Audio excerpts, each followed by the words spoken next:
அனைவருக்கும் வணக்கம்.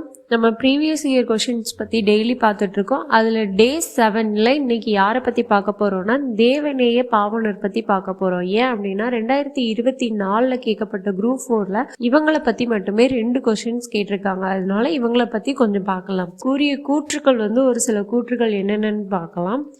உலகின் முதல் மாந்தன் தமிழன் அப்படின்னு கூறியிருக்காரு. ரெண்டாவது தமிழ் வளர்த்தால் பசியும் பஞ்சாய் பறக்கும் அப்படின்னு சொன்னவர் யாருனாலும் தேவநேய பாவாணர் தான்.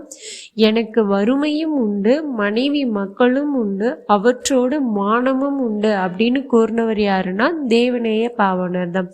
இவர் அகர முதல திட்ட இயக்குனராக 1974 மே 8 நியமிக்கப்பட்டிருக்காரு.